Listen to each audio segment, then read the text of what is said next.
Welcome, guys. We're back for another episode of The Lock-In. I'm David Lappin, and I am joined by my fellow Unibet Poker ambassador and IPT Twitch influencer free roll champion, Dara O'Carney. Dara, congratulations. You found yourself in the winner's enclosure, I think a couple of times in Galway last week, once on your own and once as part of a chop. Am I right? No, it was just once on my own. I'm sorry. There was no chop. The previous festival I'd been involved in a four-way chop in Dublin, but That was it. yeah, I won the prestigious Twitch 5K. That's what I'm calling it. Not free roll. It was obviously an incredibly prestigious tournament because you had to win an online tournament even to get into it. So they were all online crushers. Definitely the toughest tournament of the festival. Yes, that's what everyone was saying in the comment section of your blog, bragging about it. The big news this week was that we put Congrats out our either way. 150th episode. Don't spoiler that you're on the show yet, Soheb. Our big news was the 150th episode we put out featuring Porrick O'Neill, of course, EPT champion. That was recorded just before the episode went out, but the rest of the show was sort of recorded before. We'll not lie, it was recorded way back in December. So with that in mind, this is sort of our first proper opportunity to get to grips with some of the stories of the recent past. Any New Year's resolutions before we get going there? Not really. I'm not really a New Year's resolution kind of guy. I mean, I want to get in better shape. So, all the live poker recently has been taking a bit of a toll. I definitely want to get the book finished. I think myself and Barry originally thought it was going to be out months ago, and it just seems to be dragging on. And other than that, not really, no. How about you, Dave? I'm glad you finally realised that was a softball to promote your book. But yeah. Joining us this week, as you probably already know, because he probably appeared on screen a second ago, is a great friend of the show. He's been on as a guest a couple of times and as a strategy contributor too. He's making his debut on the Lock-In, however. He is the WPG champion and my longest poker friend. He is Soheb Porbandarwala. Soheb, welcome. Hey, what's going on, guys? Thanks for having me on.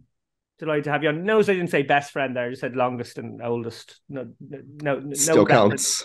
no reference to how good our friendship is. Still a sick brag about having a friend. Before we get to the stories of the week, so the reason you are one of our favorite guests is you are an opinionated man, and we love having people on the show, obviously, who aren't shy about sharing their thoughts. I would like to say, though, that because there's a strong likelihood something you say will offend someone today, you have been in the Borgata for a week and the water there is contaminated. So there's a chance, guys, there is a chance that Soheb's brain has been poisoned by some dreadful New Jersey cocktail of sewage, industrial chemicals, and possibly radioactive hydrocarbon fuels. Okay, first of all, there's no place with better water than Atlantic City. I don't know if you could actually see it from here, but no, the best water is right behind me. And the water's good now.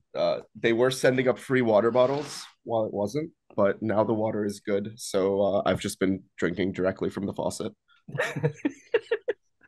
Well, it wouldn't be the worst thing you ever put in your body anyway. With that disclaimer out of the way, so how are you enjoying the Borgata Winter Poker Open?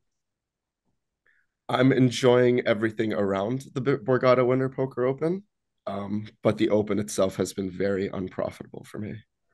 I'm sorry to hear that. Speaking of live can't poker, even beat the bots live.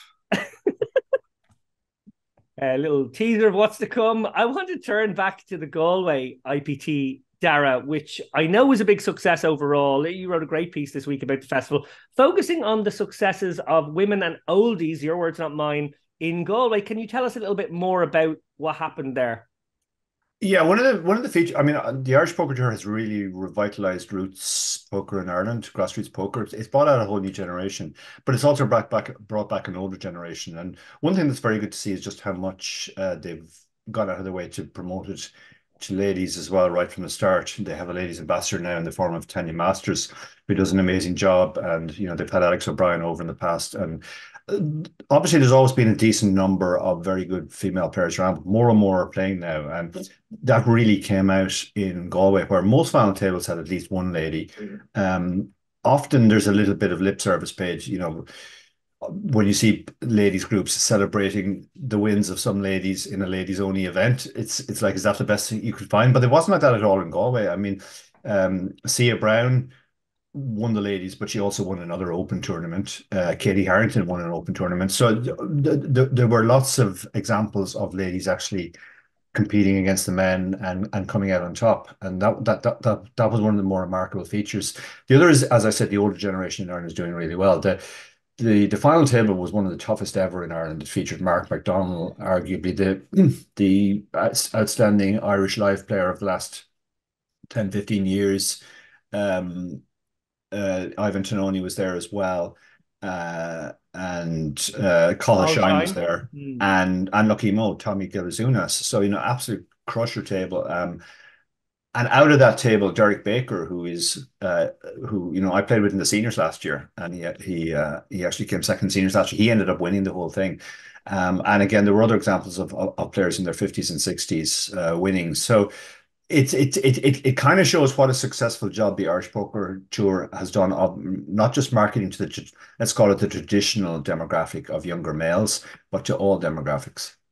Well said. So back to you. Dara often makes the point about how poorly the game is marketed in general to both women and particularly old people who should really, when you think about it, be a target market because, they have more disposable income and sometimes a lot more free time than any other. Is that as valid a point in America? I always say that I go out of my way to be meaner to women at the table because I don't want them playing because they generally tend to get better quicker. I would much rather play with a bunch of stupid old men. I'm very nice to them, but I absolutely go out of my way to be just nasty and sexist towards women at the table. That's a refreshing angle on that one. The reason that I wanted out of respect. No, I know we got that. That was definitely that was definitely felt. The reason I wanted to give the IPT. Oh, speaking of great women, Katie Stone says hello. Oh, we love Katie Stone. To you, Dara.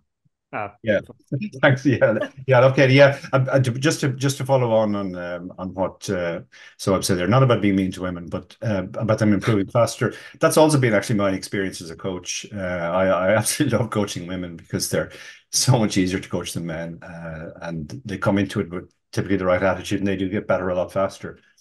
They're much easier to groom.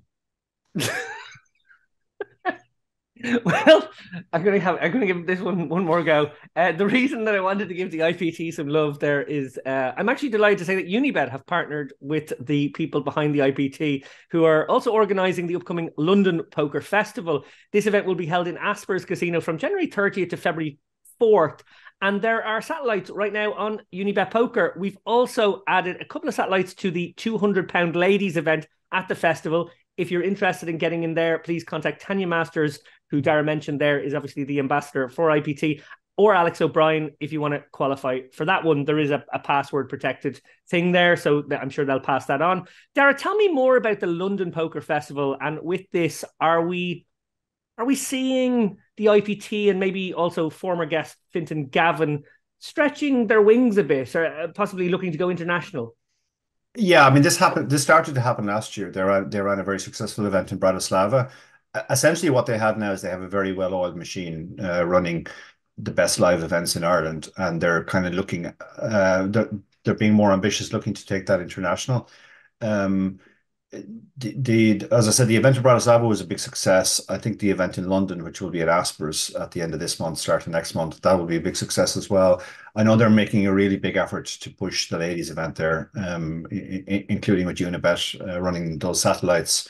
Tanya is bringing in Alex O'Brien, whose book is generating a lot of hype at the moment, and hype and praise, I should say, not just hype. And they're going to host the ladies event. So yeah, I think Fintan always does a great job, but more importantly, Fintan puts together a great team, and that's kind of what we're seeing here. And it's good to see them looking outside the shores of Ireland as well. As great a job as they've done with the Irish Poker Tour, I think Irish people always do tend to look outwards as soon as they have a bit of success at home. Well said. Well, let's switch it up now and get stuck into the more controversial topics that have plagued the poker world around the New Year period. One at a time. Let's first take a look at the super user scandal on GGPoker. For anyone living under a rock, I'll go through it quickly. On Christmas Day, the bell was rung by 2+2 for a member, Y2DA. who posted a screenshot of MoneyTaker69 winning the GG Masters 400k guarantee for 47k alongside some wild gameplay statistics. A couple of hours later, for a member, Jew35 replied with some standard deviation math concluding that this run was nigh on impossible. MoneyTaker69 also played the 1k buy-in tournament on GG that night and made the final table. It was pointed out that the entity behind MoneyTaker69 account had not been careful. They were VPipping at an incredibly high and long-term impossible to win rate. Then on December 29th, GG responded to the cheating allegations, confirming foul play by MoneyTaker69 in a statement that begged more questions, to be honest, than it answered. GG claimed that it had spotted unusual gameplay patterns and abnormal client packets from MoneyTaker, identifying an unfair playing advantage caused by a client-side vulnerability. It had spotted, firstly, I would take umbrage with that, given that all the evidence was coming from the community. But anyway, the site said that it had banned the account and confiscated the unfair winnings, which it claimed total around 80k, including the tournament and cash game winnings. So what was your reaction when you heard this? I was a little surprised, honestly, at a scandal like this, a super user scandal. So, quote unquote. But my first thought was, like, how are you dumb enough to get caught, or how are you stupid enough to get caught with a super user account, right? Doing very obvious things. But then the more troubling thing is, like, what if someone isn't stupid enough to get caught? And like, what if someone is using whatever this guy was using to their advantage? And it seems like a one-off event, and it seems like GG is handling it. But the biggest thing I think is the frustration that comes with knowing that this wouldn't have been caught unless someone from the community came out with like these standard deviation anomalies and stuff and was like, hey, this is impossible. This guy's doing things that are not possible, right? Like even like a bot wouldn't find these spots that are, he's literally playing with perfect information. But the bigger thing is, and like, I don't know if this is a thing, but like, what if there are other people that have accounts like this that have fallen through the cracks, and like, because they're not abusing it to the point that this guy was, maybe they're still in play. Like, it's not out of the realm of possibility, right? Like, you want to think it's not the case. Like, I still want to log into GG and play, but it's very concerning that like in this day and age this can happen. And again, like you said, it was the community that came forward with the information, as it always is. Every scandal in poker history, in online poker history, has been broken by the players. So while the game may be safer now, maybe as safe now as it's ever been, it's not because of the sites and their operation. It's in spite of them. It's the players that are protecting themselves. But it would be a lot easier to protect ourselves if the sites, worked with us, worked with the players. But it's really hard to think that they would. Like, I mean, just I watched Berkey's pod with Pads and Rob Kuhn and John Andres and was it Matt Marinelli. And I mean, you could tell like all these guys are frustrated because I think that's the biggest feeling that the poker community has right now. It's not the fact that like we're getting cheated, which is like when you're playing online, it is an inherent, I mean, you just kind of accept that there's nefarious things going on and you have to overcome them. It's always been like that. But then when you add in like the bots and the super users and like the way that the sites respond to the players when they bring up concerns, that's the biggest thing. That's the biggest point of frustration, I think. No, I feel. But regarding the super user, yeah, sorry, go ahead. No, please continue. Sorry, I lost my train of thought. But yeah, like regarding the super user, it was easy to catch him because he was not very bright. And but even still, this was, like Pat's mentioned, having like a group of like high rollers that can like kind of catch the cheaters very, very fast into their cheating, right? But like if a group like that isn't able to get clout with sites, isn't able to get their foot in the door with sites, like what chance does anyone else stand, right? Like especially like by yourself, like think of like all the like singular events that happen and a site is like, oh, the problem is on your end, the connection problems on your end. But like if you bring all these people together and you're just like, hey, like how did everyone have a connection problem at exactly this time on this site when everything else was working for them, you know? Like, um it's really hard to get the ball moving. Like if a group that big can't do it, it's like it's going to take a lot of effort to even get a site to listen to your grievances or concerns. Yeah, really well said. And I think, I think everyone can feel your frustration there and probably feels it too. Dara, you spoke a little about this already. We did have a brief opportunity on the last show to talk about it, but you said about the need to cover it, but like not over cover it. Stories like this obviously basically sound the alarm for how dangerous online poker is. And, there are some risks involved, as we've discussed, but, that's not the only thing about online poker. For me, I suppose, just to give a positive side, online poker is still a brilliant thing. You get to play the game you love from the comfort of your own home or on a mobile device. It brings together a player pool of people from different countries. It's faster than live poker. You can multi-table online. You can satellite into live events online. You can shout swear words at your opponents when you lose or do a little dance when you have the nuts, which is not really an option live either. On the other hand, security and game integrity are a massive deal, though. And at base level, I guess, what the sites actually offer and what they are paid rate to provide is exactly that. You said how the poker PR departments often leave a lot to be desired. What would your messaging be right now? Well, to be honest, I don't think it's a messaging problem. It goes deeper than that. Any amount of messaging isn't going to paper over the cracks right now that they're obviously just not doing a good enough job on game integrity and security in general. I think there's a difference as well between the professional and the recreational perspective on this. Like as professionals, as so I've kind of hinted there, we kind of accept that there's going to be cheating, that you're never going to have a zero cheating environment. That's even true live, obviously. But there's a famous story about somebody telling Stu Unger once that he was playing in a game in which he was being cheated, and he said, "Yeah, I know, but I'm still beating them, so I still play." I think a lot of professional players, that's kind of the way they view it. The cheating is just an additional rake you have to overcome. But if you are overcoming that and still winning, where are you going to play? Like realistically, if you're a full-time online professional, you can't really hold your nose up and say, well, I'm not going to play on this side and that side, two of the biggest sites, just because of cheating. So, but the recreation perspective is very different. And I think any mention of cheating kind of does spook the recreationals. Now, there's a difference between what impacts, what has a big impact, let's say, on poker Twitter, and what the recreationals actually get worried about. Like, I have seen big cheating scandals in the past. Bryn Kenny, Alium Surovic, which, when I went out to live events, literally nobody was talking about.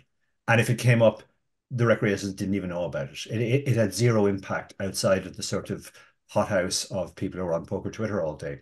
But this scandal, it feels very different to me. Lots of people were talking about this in Galway, lots of recreational players, and some of them were saying, I'm not going to play on GG now because I don't trust the site anymore. Some of them were going even further and saying, I'm not going to play online poker at all, which is obviously always the danger for online poker when there's a cheating scandal with any site.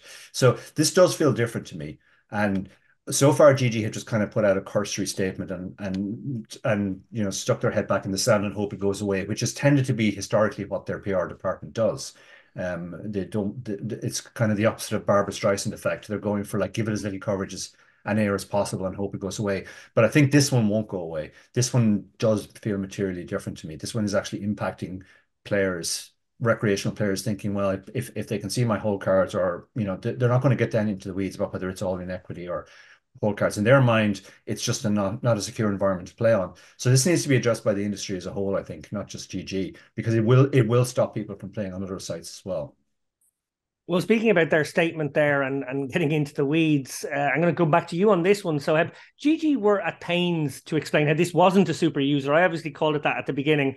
They said that MoneyTaker69 was able to customize his own game client via the Windows desktop browser version that uses an Adobe Air framework which has attack vectors that other frameworks do not. Now, I'm no IT guy.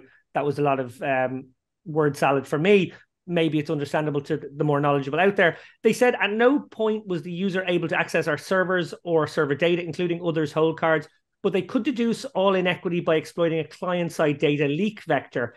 The thing is, though, knowing your flop and turn equity is tantamount to knowing your opponent's cards in a lot of examples. Like most half-decent poker players can work out that if their opponent has 18% going to river, they have 8 outs, and an open-ender has 8 outs. That's probably what they have. Sure, they might not know which end of the open-ender they have, which side of it they're drawing to, but it's not perfect information, but it's very close to perfect information. And it's certainly information that makes an enormous difference in gameplay. The question also remains, is the first user to spot this vulnerability? Is this the first time we've seen this spotted? You made that point as well there, Soheb, earlier.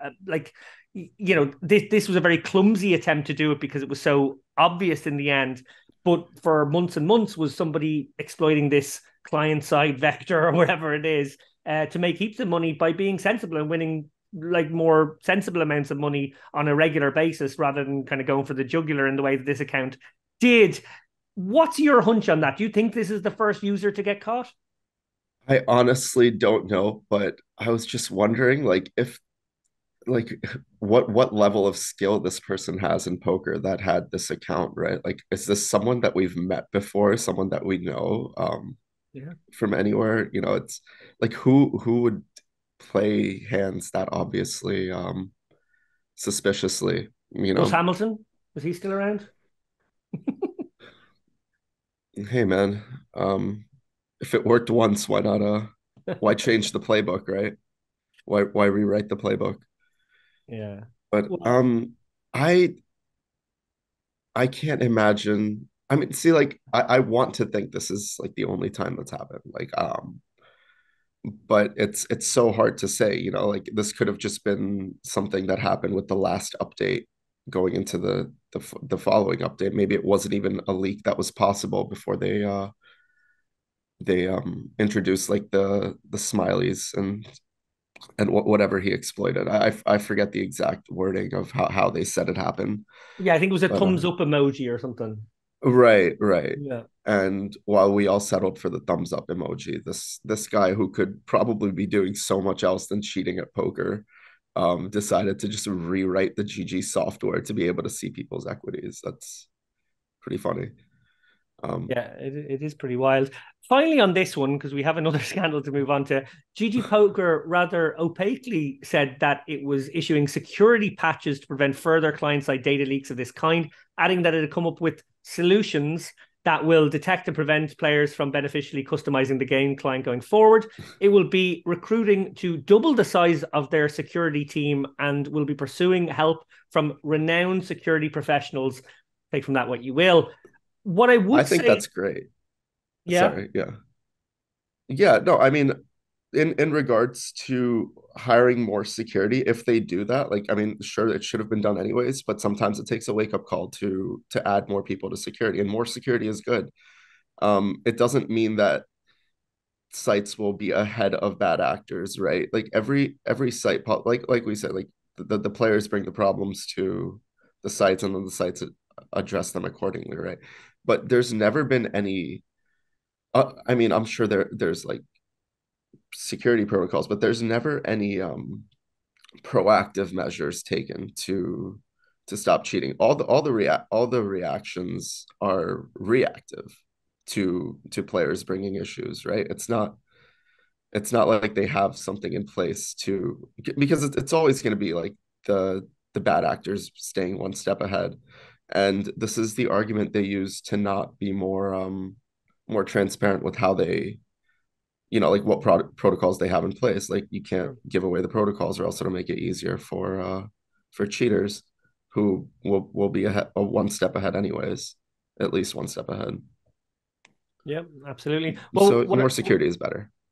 For sure. What I would say, actually, if people are interested in this, there's a terrific article by Eddie Harari on Card Player Lifestyle called The Inevitable Repercussions of Second-Rate Online Poker Cyber Security, in which he follows up on his own excellent article from last from year. months ago, yeah. Yeah, where he had already sort of rang the bell about his concerns over GG's cyber security. I strongly recommend reading both of those articles if you can over there on Card Player Lifestyle. So anyway, not to be outdone, like a gift from the poker gods to GGPoker, just a few days later, ACR said, hold my beer. On January 3rd, 2024, 2+2 forum member Tyler or M posted his findings related to bots on the Winning Poker Network, while acknowledging that monitoring the development and profitability of poker bots has become an increasingly difficult and challenging task. He nonetheless does a really comprehensive job, it must be said, in laying out the case that WPN have a problem with cheaters who deploy pre-programmed poker playing machines on multiple accounts. Tyler Orem lists hundreds of rogue accounts in that forum post, claiming that the Botfarm creates 100 plus new accounts per month, and that their game style evolves approximately every 3 months, updating, I guess, its exploitative approach towards maximally beating the population. He also states that the issue is not exclusive to WPN, insisting there's evidence that GGPoker and Ignition are also compromised in a similar way.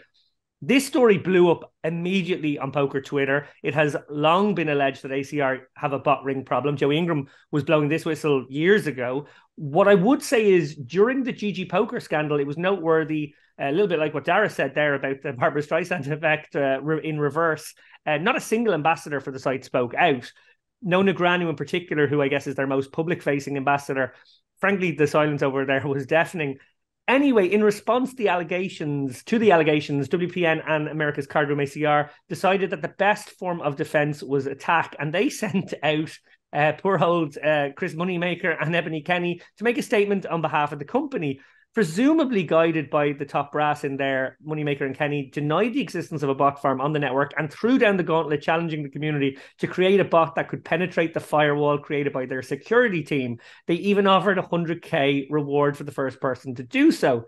The entire gambit was mental, and farcical still, range trainer pro programmer Matt McGillicuddy was claiming the prize just 7 hours later. In a video to the community, he said he had slept for 6.5 hours and then only took 25 minutes to build this. Anyway, ACR quickly added stipulations before actually eventually cancelling the competition entirely. A lot has happened since then, and I do want to get into that too, but Soheb, this was a truly bizarre line from ACR, right?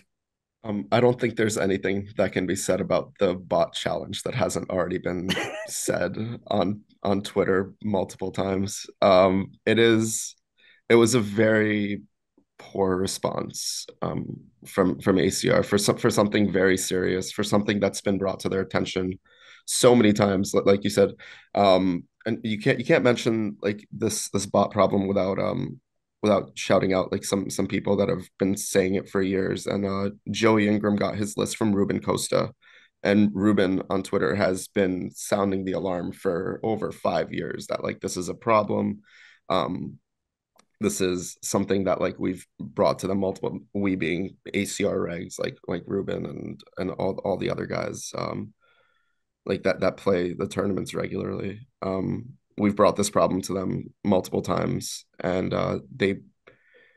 they have a very like nonchalant attitude at ACR security regarding these bots, and like that's another point of contention, point of frustration with ACR is they don't take player complaints seriously, and then they parade out their pros who like maybe like the faces of the company, but they're not the owners of the company. They don't have equity in the company.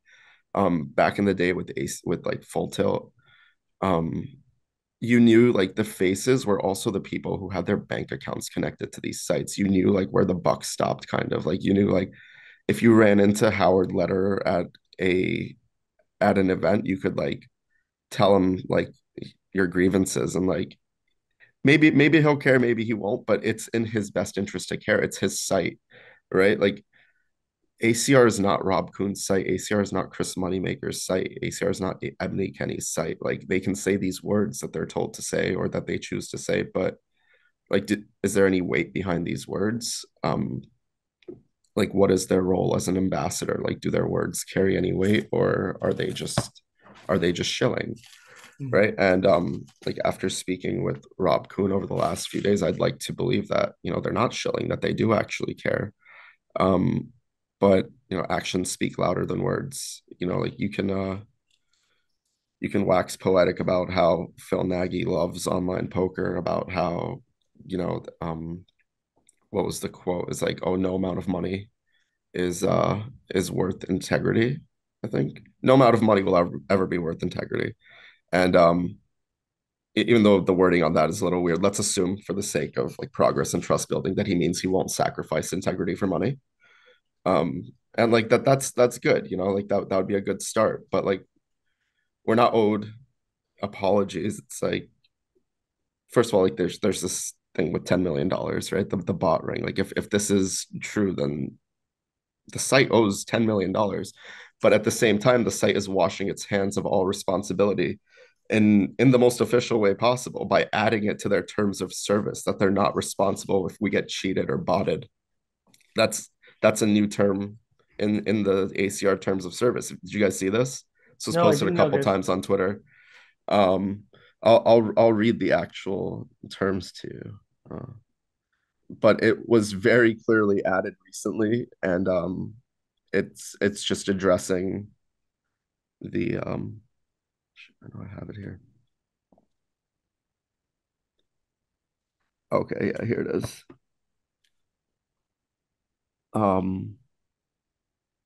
Limitation of liability, right? WPN provides customers with services for which it collects rake and fees. WPN shall not be liable to compensate any player claiming to have been cheated, colluded against, or affected by playing against an automated player or bot beyond the rake and fees actually collected from the affected player.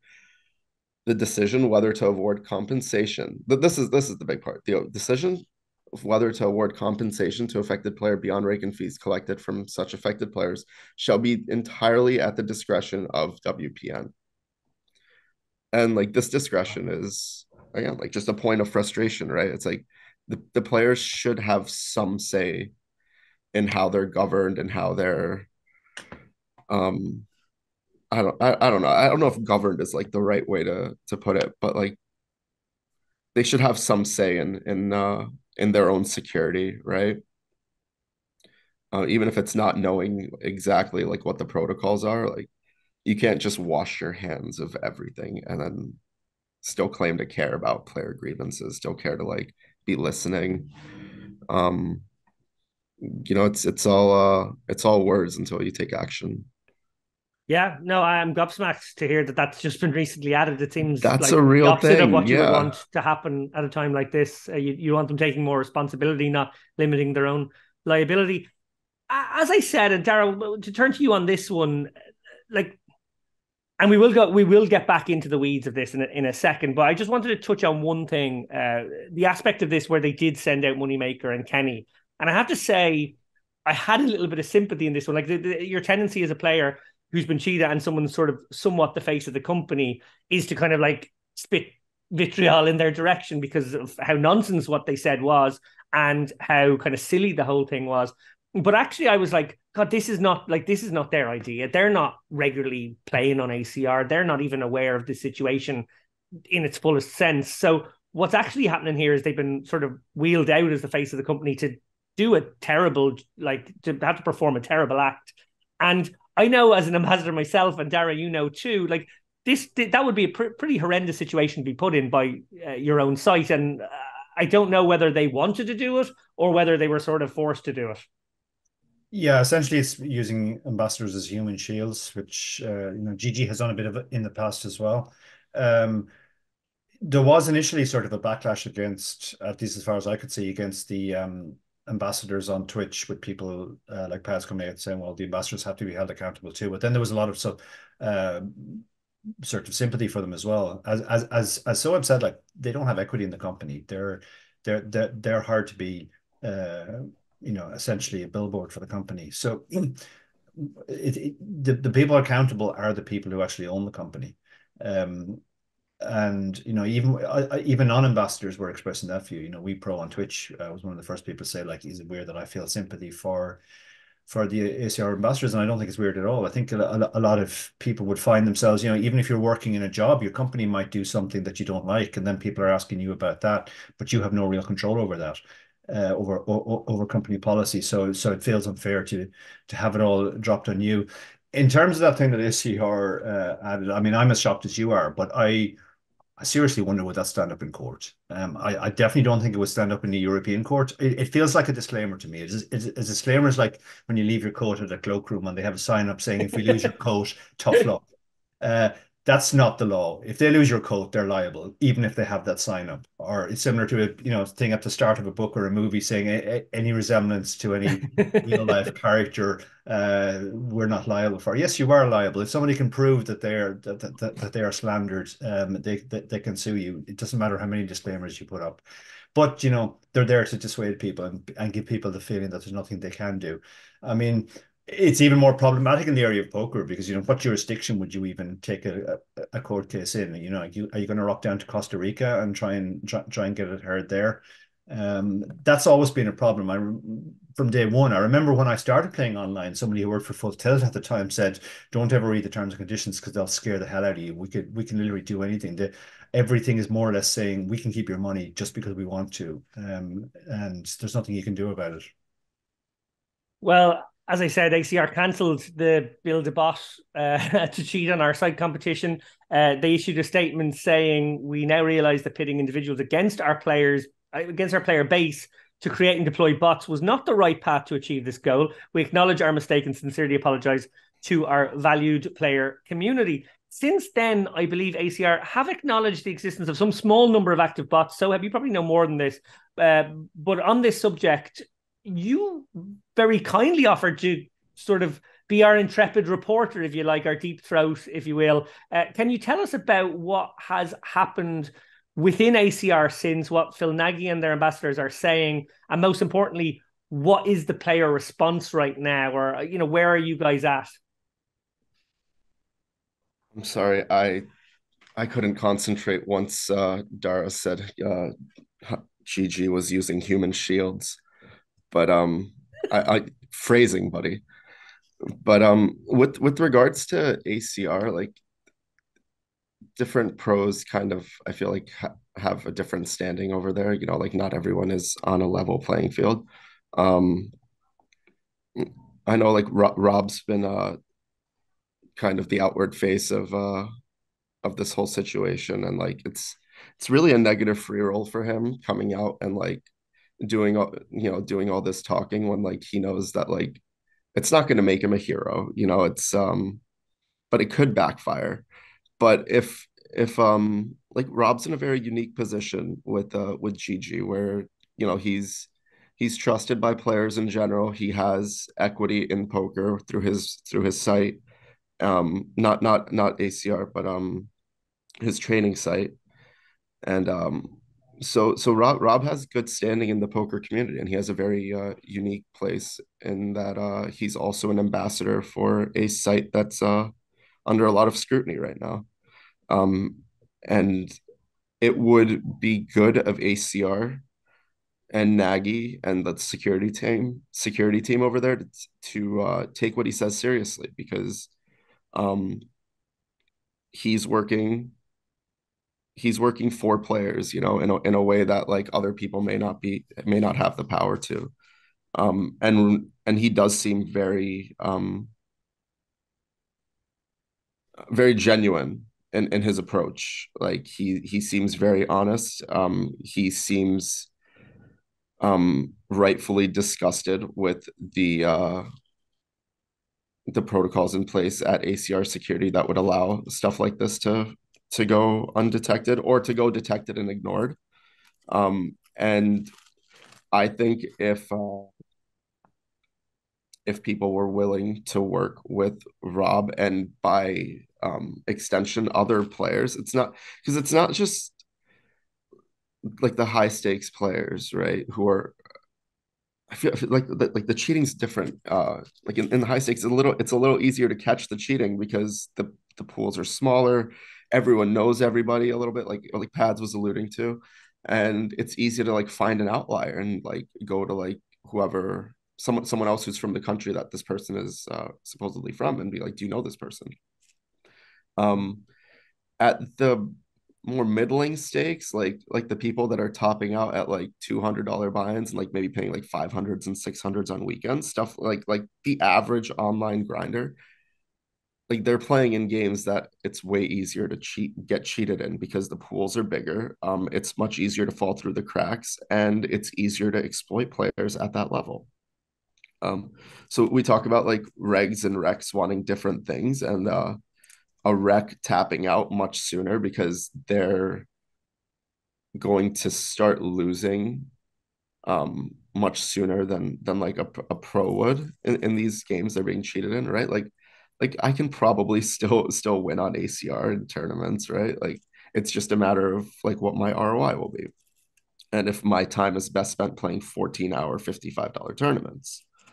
But if the games were fair, like if if people didn't feel like they were being cheated, I think a lot of recreational players would come back to these sites. Regardless of how long the tournament stay, which is just a completely different topic. But it still falls into the category of like not being player friendly, not listening to players, what players want. But yeah, back to Rob and like what these players know about security, what they're willing to share, what is willing to be shared with them.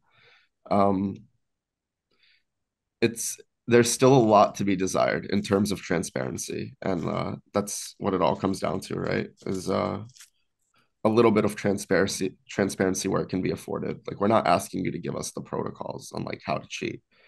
But it would be nice to know that like if you get a list of 200 players that are suspected of botting, and a lot of these names are repeat names that keep coming up every few months whenever this pops up again. We'd like to know something's being done. And like just the other day, two players that are on this most recent botting list got first and second in a tournament on ACR. And like that's not to say it's a guarantee that they're bots, but if you're willing to believe the information that's come out from the players, it's not a reach to believe that these bots are still operating unchecked on ACR. Well, so have you talked a little bit about the responses from players there? And I know some players at least, are strongly considering a boycott, a strike of sorts. Now, obviously, that's a very drastic action. What would be much better is if ACR and other sites were to start to take player complaints about the game integrity and about the security more seriously. Can you elaborate on that aspect? Yeah, absolutely. Nobody wants to stop playing. Like that's the whole point, is we want to play, right? The whole point is people do want to play. It's just a matter of being afforded a safe environment, and like just like a base level of game security and integrity. But it's really tough to get these unregulated sites to do that because there's apparently not enough benefit to it, right? Like you might have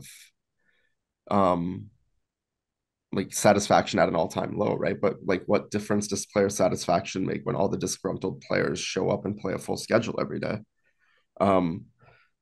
Especially in America and like 45 out of the 50 states, like a lot of people don't have a better option than ACR. Like they're not going to go play like like the $20 1K on Global Poker. Shout out to Global Poker. But it's like every site comes with its issues. Like there's Bet Online, which I would assume is rife with bots as well. Just from having played on it, it's it can't be as bad as ACR, but I mean there's no site is clean right now. There's the options other than ACR for Americans in most states are not very good. Dara, I alluded to the possibility of a strike there. We've obviously seen a few attempts down the years of players attempting to show a sort of strength in numbers, but it's fair to say that it generally petered out each time. Maybe on a couple of occasions the site's made a concession or two. I remember GG ramping up rake massively, getting complained at, and then reducing it a tiny bit from the massive number they'd done, which was still a massive increase, and then the players did kind of go back. The reality is also striking kind of an impossible task with poker, rallying a bunch of poker players when availing of an overlay might be the consequences of such an action. Very tempting to obviously hop back in. Where do you stand on that? Like, do you think it's sort of a realistic option, or do the sites even think it's like something that players would ever follow through on? I don't think it's realistic. No, it's even if you organize all the regs to do it, like the recreations will be largely unaffected, and they'll just notice that there's an overlay that's likely to what's happening. They'll jump even more, and it will be good for them, because obviously if you take all the regs out of the pool, it's better for them. And going back 10 years, and Maya started this whole reg versus rec confrontational rhetoric, and a lot of it has spilled over into recreationals, where they think anything that's bad for the regs must be good for them, even if it's clearly not the case in the case of cheating or bots. But we're not going to get any sympathy, that put it like that, for our strike, much less any support. I always felt, and I don't know why this has never been brought up, but a much better way to punish the site would be to continually deposit and withdraw, because they have to pay transaction fees every time.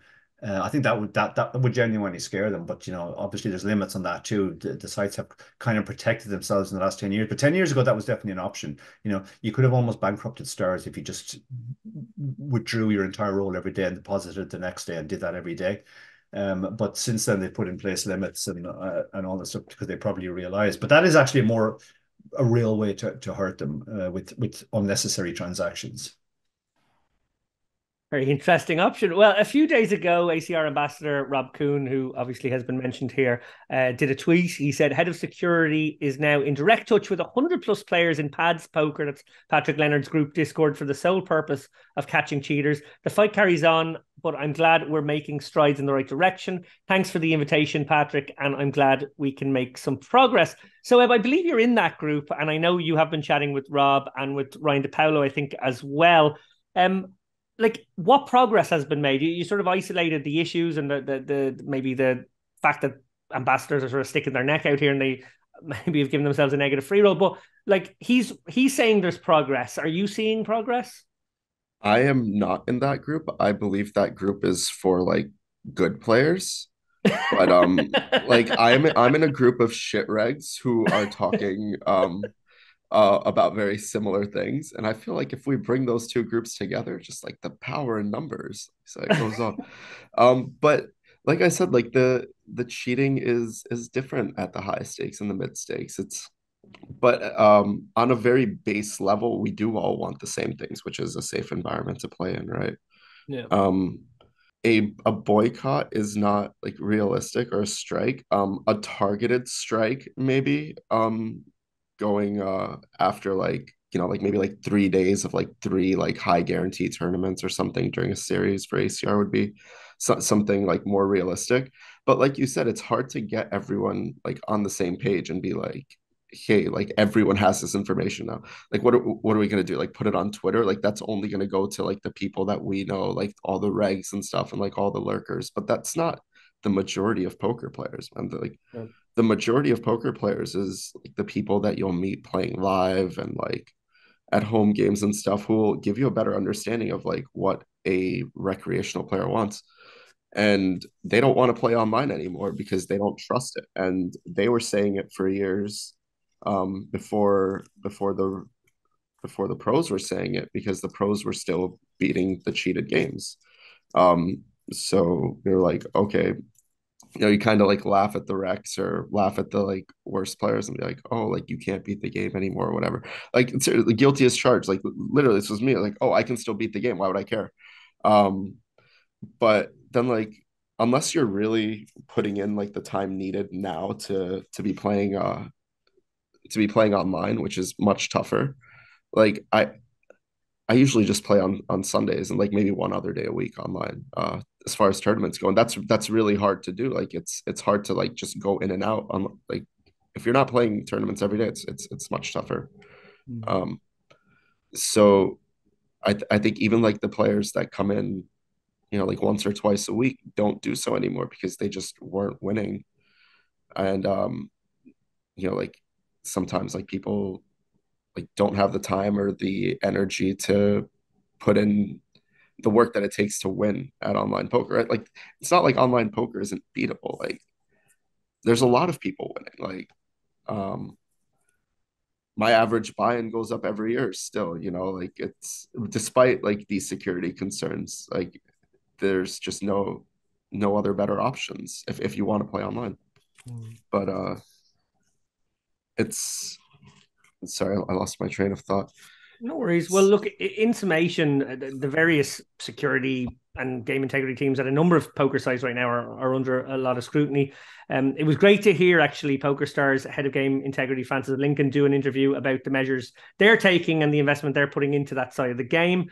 We obviously interviewed their former head of game integrity, Bardal, a few months ago on the main show, and we had a really frank conversation. It was actually a great interview, and I recommend checking that one out if this is a topic that interests you and you haven't heard that interview already. I do feel like we're at a bit of a crossroads in poker right now, and we need the powers that be at ACR, GGPoker, Ignition, and maybe all the sites to some extent, even the ones that aren't currently having scandals, to address player concerns, generalized concerns, and then obviously these very specific ones. If they don't, I think that poker players will eventually vote with their feet, as discussed here. Players just kind of falling out of the game altogether, just becoming Sunday grinders, or just maybe becoming live poker players because they feel that's a safer environment. Before we go, a quick shout out to our newsman and Dara's book collaborator, Barry Carter, who has what I believe now, we're recording this on Saturday afternoon, an unassailable lead in the Slobber Knocker series leaderboard on Unibet Poker. He is the reigning low leaderboard champion, and it looks like he's going to defend his crown, which is actually an incredible achievement. But then again, he did write the book with you on PKO Poker, Dara, so Yeah, I knew he was going well because for the last week I've been getting constant complaints in my inbox from people. And people say like, what the hell is this guy doing? Get in there with Jack 4, etc., etc. But Barry chases the leaderboard, he optimizes for the leaderboard. The leaderboard rewards knockouts, and he's amassed. Yeah, he's going to win the series again for sure. I think his lead is pretty unassailable now. Good luck, Barry. Yeah, it's great. It's great to see because Barry was absolutely terrible at poker when we started writing those books. Like maybe the worst player I've ever encountered. He's somewhat half decent now, and he can definitely in an environment where it's sort of just gamble it up and just recognize the added equity of the bounties. He's very good in that environment, which is not his natural instincts, because his natural instincts are very conservative. He's a nit by nature, but he's managed to override those as well too. So yeah, it's great to see. And Barry does actually love the game. Barry was a disillusioned former wannabe pro when I met him, and now he's a very enthusiastic recreational who can compete at the level he's playing at. You hear that, Barry? Half decent. High praise from Dara O'Kearney there. Soheb Porbandarwala, thank you so much for joining us. I really appreciate the deep dive you gave us into that topic. Obviously, it's one close to your heart, and obviously your contributions on all the things we talked about on the show, but specifically that stuff. It was an important thing to talk about, and I'm really glad we got a guest of your caliber. Oh, thank you for having me. And Dara O'Kearney, to you, thank you also. Thank you, and thank you. I think to our unseen fourth guest on this show. I think Soheb is currently sharing a room with somebody who is not on camera. Oh, who is yeah. that, Soheb? Here we go. Oh man, I don't know. He's sleeping. Oh, he can't say hi. There we go. That looks What's poppin', everybody? Conrad Simpson. What's poppin'? We're out on here that in note, beautiful Atlantic City. And it's going to be a surprise for Conrad when he watches the show to find out he was in it. Thank you so much. Do you guys want any of my opinions on anything else going on in the world? No, we don't. Cut. Okay.